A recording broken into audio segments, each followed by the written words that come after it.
My name is Brian Walker. I work as a garbage collector for Marion, Ohio Sanitation, Route 7 out of Marion, Ohio. It's not too complicated. You show up before sunrise, you ride the back of the truck, and you throw whatever people leave at the curb into a steel box that crushes it down until there's room for more. Most days, that's all it is. I have had a bunch of jobs over the years. Warehouse work, a few construction sites, one stretch driving a plow truck during the winter. Nothing really stuck. This did. The pay is steady, the hours are predictable, and once you get used to the routine, it's almost automatic. My shift starts at 4:30 in the morning. The yard sits on the edge of town, past a row of auto shops and a fenced lot full of old equipment. When you pull in, the place is already alive. Diesel engines warming up, floodlights buzzing overhead, trucks lined up in rows, each one assigned to a route. I am assigned to truck 12. It's a rear loader with a dented tailgate, a compactor that hits harder than it should, and a hydraulic system that jerks if you don't ease it. You learn its quirks fast, or it'll throw you off the back step. My driver is Ethan Cooper. He's been doing this for over a decade. Doesn't talk much, doesn't waste time, and doesn't really make mistakes. First thing he told me was to keep one hand on the rail at all times and not to jump off the truck until it's fully stopped. That's how most of the job goes. Simple rules, practical stuff. You follow them, you're fine. Our route starts in the residential blocks near downtown. Tight streets, parked cars, bins lined up along the curb. And then it opens up into the outer neighborhoods, and after that, turns rural. Longer drives between stops, fewer people, and quieter roads. By the end of the route, you're out past where the sidewalks disappear. Houses sit further back from the road, some look lived in, and some don't. The work itself is repetitive. You hop off the back, grab the bags or tip the bin, toss everything into the truck, then step back on before the driver rolls forward. The compactor cycles every few minutes, pushing everything down into the body so there's room for the next load. You stop noticing what you're picking up after a while. You zone out. All feels the same through gloves, you know? Weight, shape, movement. You grab it, you throw it, you move on. That's how it's supposed to be. Before my first shift, I had to check in with the route manager. His name is Daniel Brooks. He handles scheduling, assignments, maintenance reports, everything that keeps the routes running. He walked me through the standard stuff first.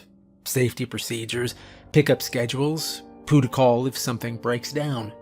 And then he handed me a single sheet of paper. Wasn't part of the normal paperwork. No logo, no header. Just a laminated page with 6 lines printed on it. The plastic was worn, edges smoothed down like it'd been passed around for a long time. "Keep this with you," he said. I glanced at it. Each line was labeled as a rule.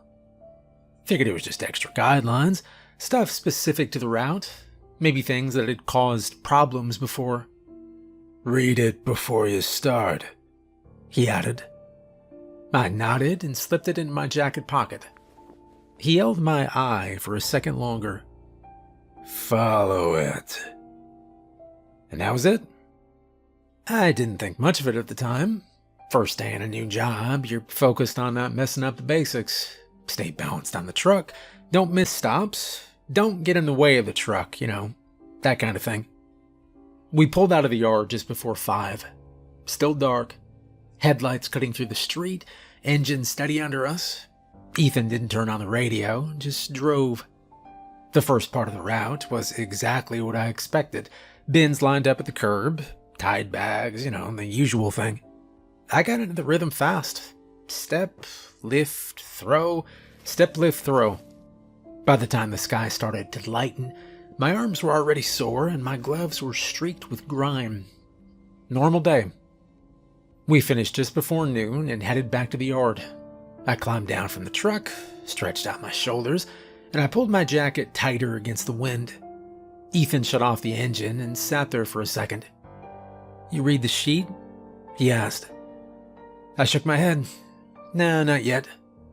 He nodded. "Read it," he said. And then he got out of the truck and walked off without another word. I stood there for a moment, listening to the ticking of the engine cooling down, and then I reached into my pocket and I pulled out that laminated sheet Daniel Brooks had given me that morning. 6 lines. I looked down at him, standing there in the middle of the yard, and read them for the first time. Here's the first one. Rule 1. Never open a trash bag that is tied with a yellow rope. That was the first line on the sheet. Not be careful, not use proper lifting technique. Just that. Never open a trash bag that is tied with yellow rope.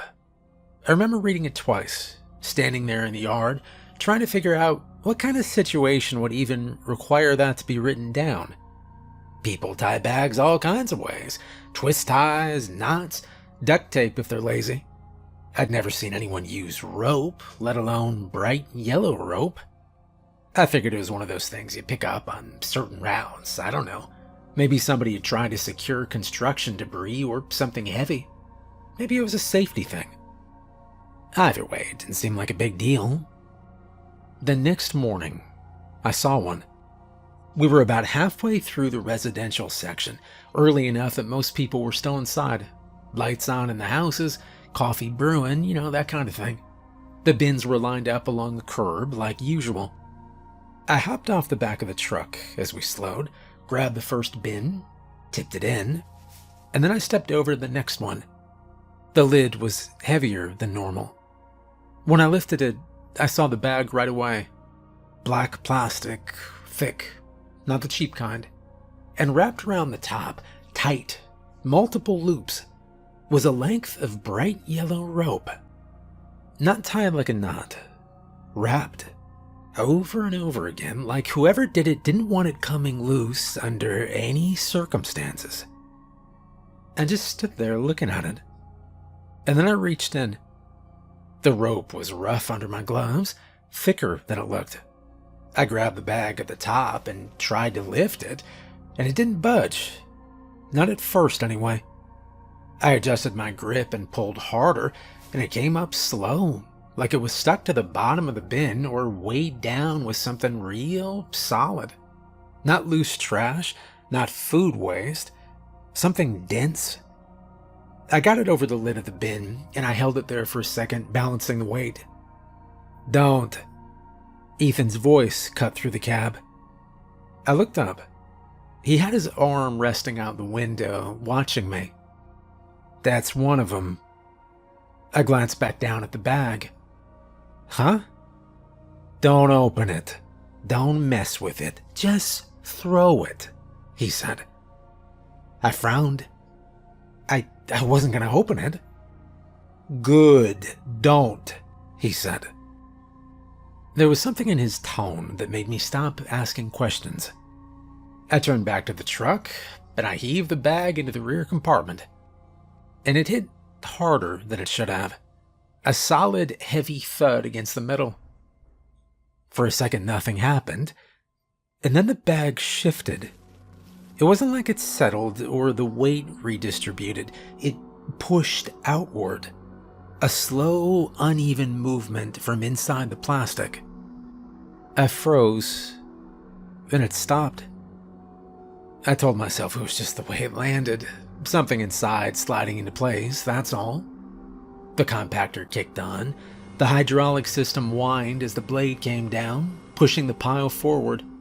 The bag disappeared under pressure with everything else, flattening out of sight. I stood there for a second longer and grabbed the next bin. Step, lift, throw. By the time we finished that street, I'd already convinced myself I imagined it. At the next stop, I climbed back onto the rear step as Ethan pulled forward. "You'll see one of those," he said. The truck rolled over a crack in the road, the whole frame rattling under me. Wind pushed against my jacket as we picked up speed. "Just don't open them," he said. That was it. We moved on, and a few streets later I saw another one. This time the bin was already tipped slightly, like someone had set it down wrong. The lid was half open, just enough to see the top of the bag inside. Same thing. Black plastic, tight wrap, yellow rope. I didn't touch it. I closed the lid and stepped back onto the truck without saying anything. Ethan didn't look at me, he just drove. We skipped that one completely. Well, the rest of the route went normal, or normal enough that I stopped thinking about it. The work pulls you back into rhythm fast. You don't have time to stand there analyzing things, you just move. By the end of my shift, my arms were shot, my shoulders tight, and my mind was already shifting toward getting home, eating, and not thinking about trash for the rest of the day. But that night, I kept thinking about the way the bag moved. The next morning, I got my answer. We were running the same route, same order, same timing. The streets were quiet, the air a little colder than the day before. Everything felt exactly the same. Until we hit the third block. There was a bin sitting out by itself at the curb. No house lights on behind it, no car in the driveway, and just the bin. The lid was closed. As I stepped off the truck, I noticed something else. There was no frost on it. Every other bin on the street had a thin layer of white across the top from the overnight cold. This one didn't. I walked up to it and lifted the lid. Inside was a single bag, black plastic, yellow rope, tighter than the others, wrapped so many times around the top that it dug into the plastic, cutting deep lines into it. I didn't reach in, I just stood there looking at it. "Leave it," Ethan's voice again. I didn't argue. I closed the lid and turned back, and as I stepped away, I heard something. A dull, soft thud from inside the bin. I stopped, and then I kept walking. I climbed back onto the truck and grabbed the rail. Ethan didn't look at me this time, he just pulled away. We drove in silence for a few minutes, and then he said, "Guy before you didn't listen."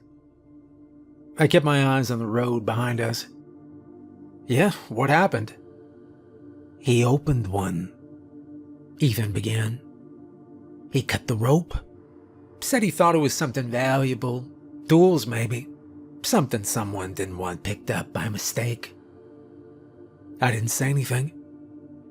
"He opened it right there on the curb," Ethan continued. "Middle of the route." "What was in it?" "Oh, I didn't see. I didn't get close enough." I felt my grip tighten on the rail. "What do you mean?" "I was in the cab," he continued. "He was behind the truck. I heard him drop the bag, heard him say something, not loud, just confused. And then I heard the plastic tear. I got out, walked around, and he wasn't there." "What about the bag?" I asked.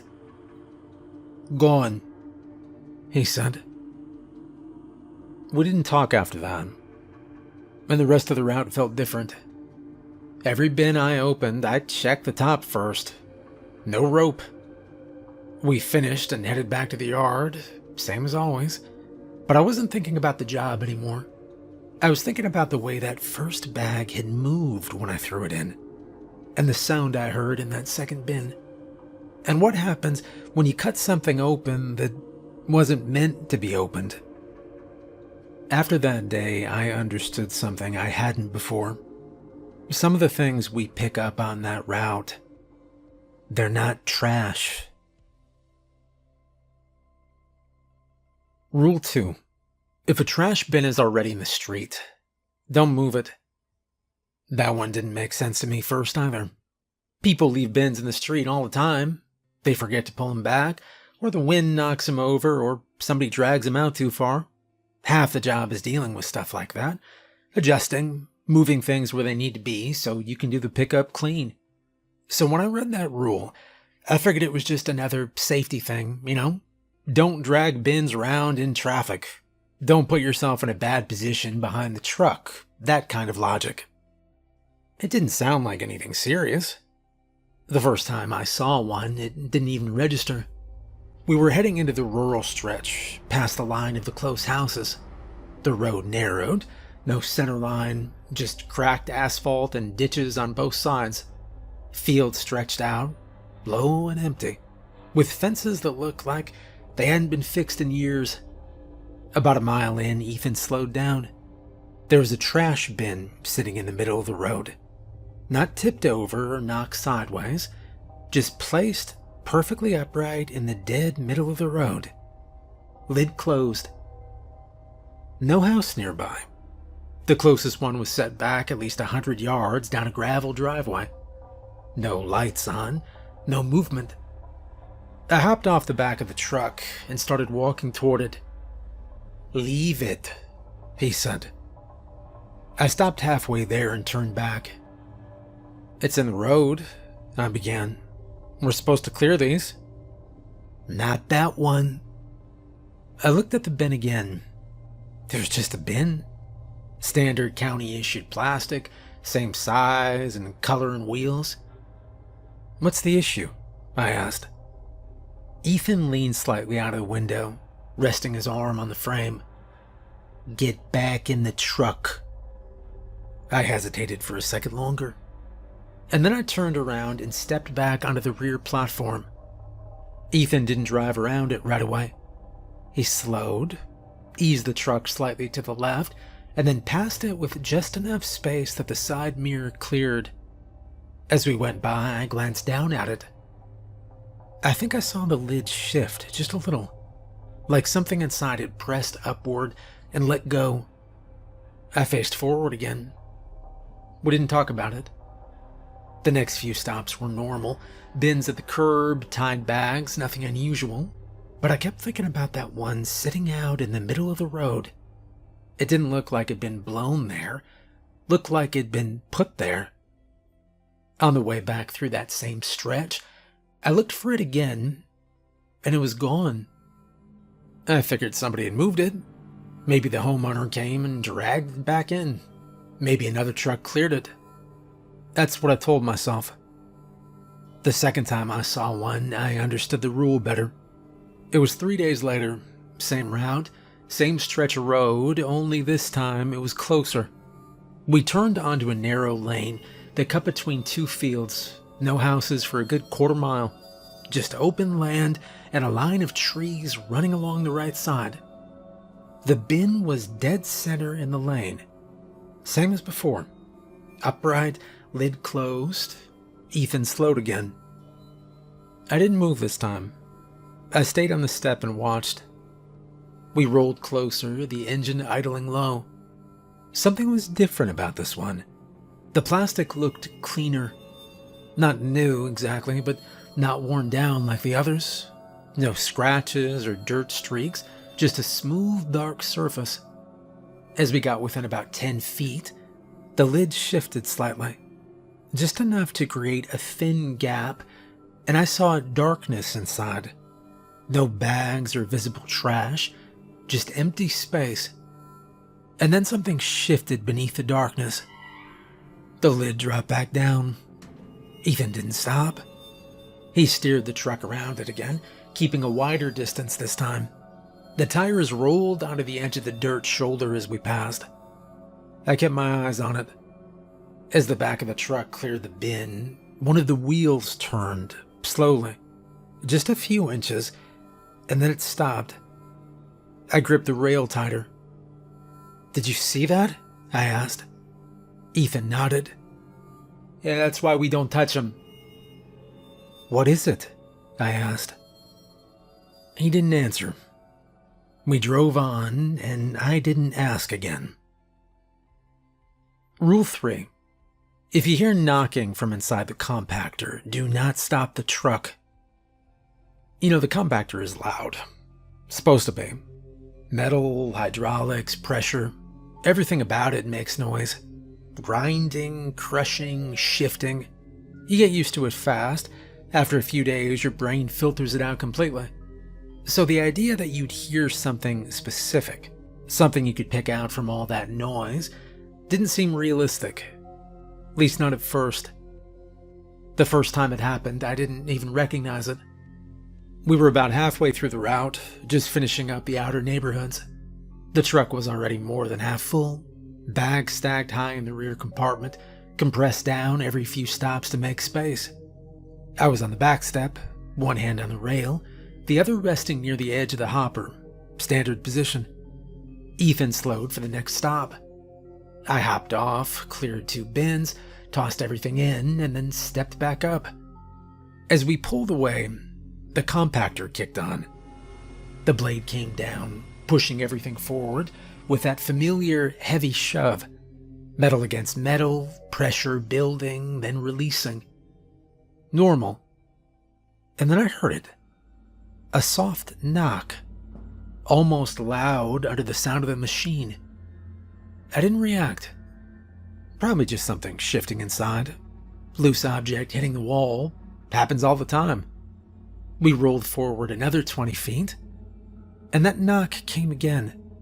This time I noticed it, not because it was loud, because it didn't match anything else. I leaned slightly toward the back, listening. Nothing. Just the hum of the engine and the rattle of the truck over the road.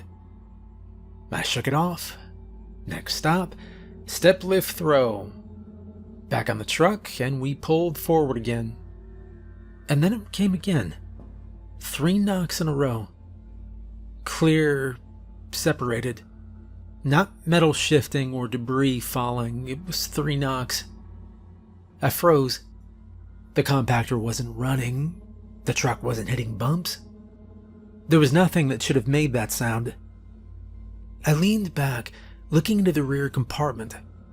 All I could see was crushed trash, flattened bags, cardboard, loose debris packed together under pressure. No movement or gaps, nothing out of place. "Stay up there," Ethan said. I hadn't realized I'd shifted my stance. "You hear that?" I asked. "Yeah, I hear it," he said. "What is it?" Ethan didn't look back. "Don't worry about it." "Hey, that's not an answer," I said. "It's not your problem," he replied. There was another knock, single this time, louder, right behind me. I turned. The sound had come from the upper section of the compactor, not the lower press area. Higher than it should have been. "Hey, I'm checking it," I interrupted. I walked to the back of the truck. The hopper was still partially open, the last load sitting just inside, not yet compacted. I leaned in slightly and nothing, just bags. And then the knock came again, right behind the inner wall, close enough that I could pinpoint it. I reached for the control lever. "Brian?" Ethan's voice again, different. "Don't. I just want to see. Don't." Another knock. And then a voice. "Hey." I froze. It came from inside the compactor. "Hey," it said again. Ethan was out of the cab now, walking toward me. "Get back on the truck." "Did you hear that?" I asked. "Yeah." "Someone's in there." The voice came again. "Please." Something about that word hit different. "Don't," Ethan said. The voice changed then. "Brian?" I stopped. "Get back on the truck," Ethan said. And I didn't argue this time. I stepped back onto the platform. Then we pulled forward. There was no more knocking after that. We finished the route without another incident. When we got back to the yard, I didn't move right away. I just stood there on the back step staring at the compactor. Ethan shut off the engine. "You stopped," he said. "Don't do that again." He opened the door and got out. I stayed where I was. After a minute, I climbed down and walked to the back of the truck. I reached up and hit the release. The compactor opened. The load shifted slightly as the pressure released. I stepped back. Nothing inside looked out of place. Just trash.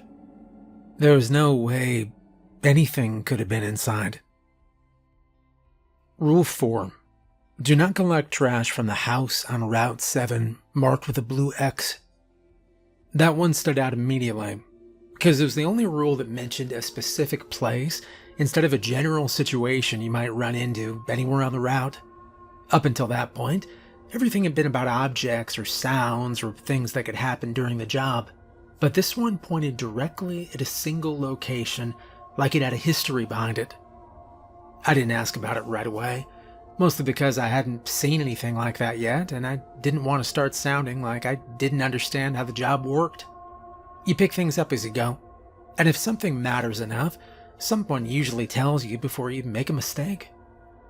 It showed up about a week later, toward the end of the route, when we were already running the same stretch and the houses were spaced far enough apart that each stop felt separate from the last. The road curved slightly through a patch of older properties, the kind with long driveways, aging fences, and buildings that had been standing long enough to lean in small ways you wouldn't notice unless you looked carefully. Ethan slowed the truck before we even reached the driveway, which was unusual because he normally kept a steady pace unless there was something directly blocking the road or forcing him to adjust. I stepped off the back automatically and started toward the curb, expecting to grab the bin like any other stop. And then I saw the mailbox. It had a blue X spray painted across the front, thick lines crossing corner to corner in a way that didn't look accidental or decorative. The paint had dried unevenly, dripping slightly down the sides, like it'd been done quickly but deliberately. I stopped walking and looked back at the truck. Ethan was already watching me. "That's the one," he said. I followed his gaze back to the property. The house sat about 40 yards off the road, partially hidden behind a line of overgrown bushes that had spread out past whatever boundary they were supposed to stay within. The windows were covered, either boarded or dark enough that I couldn't see inside, and the front door was closed with no visible damage or sign of recent use. The trash bin was sitting at the edge of the driveway, lid closed, positioned exactly where you'd expect it to be for a normal pickup. "Just leave it," Ethan added. I nodded, but I didn't move right away, because everything about the setup looked completely ordinary, except for the blue X on the mailbox and the fact that we were being told to skip it. There was no visible damage, no unusual markings on the bin itself, nothing that would explain why this one stop was different. I walked a few steps closer before stopping again, keeping enough distance that I wasn't actually touching anything, but close enough to get a better look. And that's when the door opened. I didn't see anyone step out. I didn't hear any footsteps on the porch. But I knew the door hadn't been opened before. "Brian," Ethan said. I didn't respond right away, because I was still looking at the doorway. The door stayed partially open, and I thought I could see barely a tall figure behind it. It almost looked like they were smiling at me. I took a step back. "Leave it," Ethan said. And this time I didn't hesitate. I turned around, walked back to the truck, and I climbed onto the rear step without looking back again. As we pulled away, I kept my eyes forward and focused on the road ahead, but I could feel the presence of that house sitting behind us. We didn't talk about it on the way out of that stretch, and Ethan didn't offer any explanation for why the rule existed or what had happened there before I showed up. When we got back to the yard, I took the sheet out again and looked at the fourth line, reading it slower. "Do not collect trash from the house on Route 7, marked with a blue X." I folded the sheet and put it back in my jacket, because I didn't need any more detail than that to understand the rule. Some stops, they're not part of the job, and whatever is inside that house, I think it's evil. Rule 5. If a trash can follows the truck, don't look back. That one didn't make sense in a practical way, but by the point I'd already stopped expecting these rules to follow normal logic or fit into anything I could explain with the job itself. You read something like that and you assume it's, I don't know, metaphorical or exaggerated. Something written down after a weird incident that got retold enough times to sound stranger than it really was. The first time it happened, we were finishing the last stretch before heading back toward town, and the road was empty enough that you could hear the truck echo off the tree line on both sides. I was on the rear step like usual, one hand on the rail, watching the road behind us out of habit. And that's when I heard the wheels. Not the truck's wheels. Something lighter, uneven, rolling over the road at a different rhythm that didn't match our speed or the surface beneath us. I ignored it at first because there are always sounds out there. Branches, debris, loose gravel, but this stayed consistent longer than it should have. Then Ethan spoke without turning around. "Don't look back," he said. I didn't ask why. I just kept my eyes forward and focused on the edge of the road, counting the fence post as we passed him to give myself something steady to track. The sound stayed with us though, matching our pace. After a few seconds, curiosity got the better of me. I didn't turn all the way, just enough to glance over my shoulder. And a trash can was rolling behind the truck. Same size, same type as the ones we pick up all day, but there was nobody pushing it and no slope in the road that would explain that movement. I faced forward again immediately. "Don't look at it." "I just looked for a second," I said. "That's too much." We kept moving. The sound didn't change. It was still there, still rolling.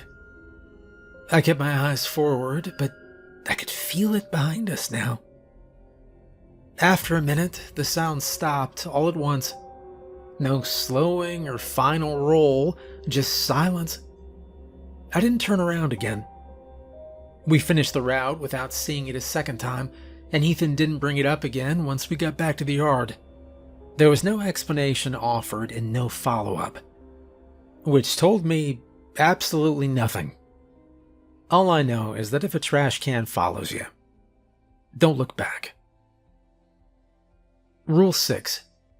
Never finish the route after sunset. That was the last rule on the sheet, and it was the only one that tied everything together in a way that felt like it had less to do with individual situations and more to do with the route itself. Up until that point, every rule had been about something specific. Bags, bins, sounds, a house.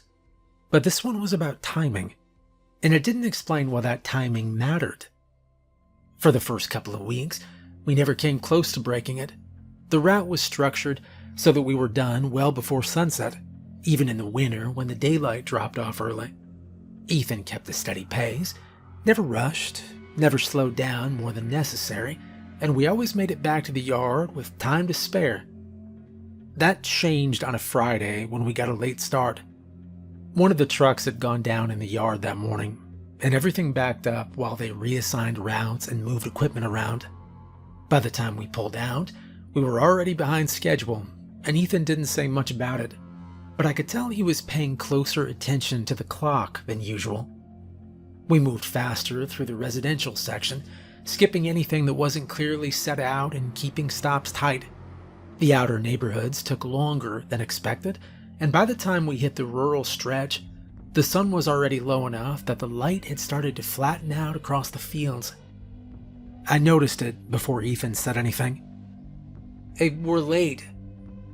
"I know," he replied. He didn't speed up, which felt wrong in that moment, because every instinct you have in a situation like that tells you to move faster and make up time. Instead, he kept the same pace, same spacing between stops, like he was trying to maintain control instead of catch up. Well, the first sign that something was off, It came when we turned onto that last stretch of the route.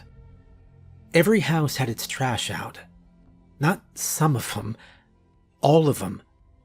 Bins lined up evenly along the road, lids closed, positioned at the exact same distance from the curb, like somebody had measured it out and set them exactly in place.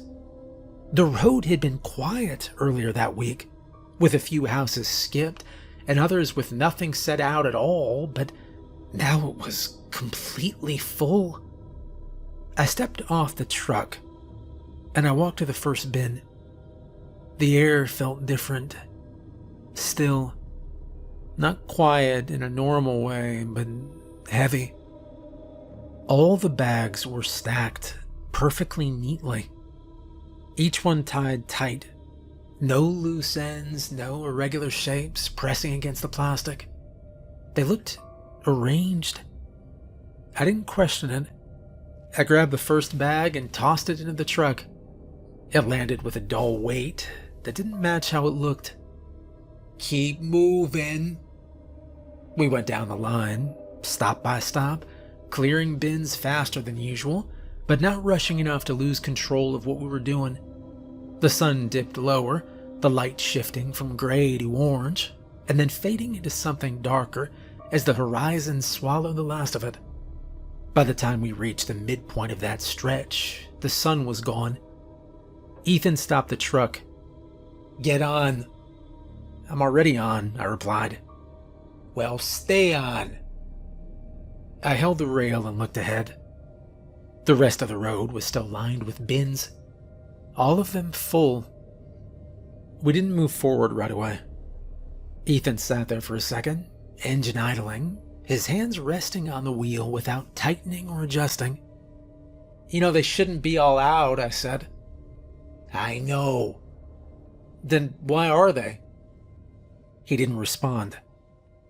I looked at the nearest bin again, and the lid shifted. It lifted slightly, and then it settled back into place, like something inside had pressed upward and released. I turned my head toward the house behind it. The front door was open. Not wide, but just enough to show it wasn't closed anymore. There was someone standing there, far enough back that I couldn't see details, but close enough that I could tell they weren't moving. "Ethan," I said. "I see it," he replied. I looked at the next house. Same thing. Door open, figures standing inside, still. They look like zombies," I said. The word came out flat, like it'd been sitting there waiting for me to say it. Ethan nodded. I looked back at the bins. Every single one of them shifted, lids lifting, not all the way, just enough to show movement underneath. The bags inside pressed upward, stretching the plastic in slow, uneven shapes that didn't match anything that should have been inside them. "We're not finishing," Ethan said. "No, we're not," I agreed.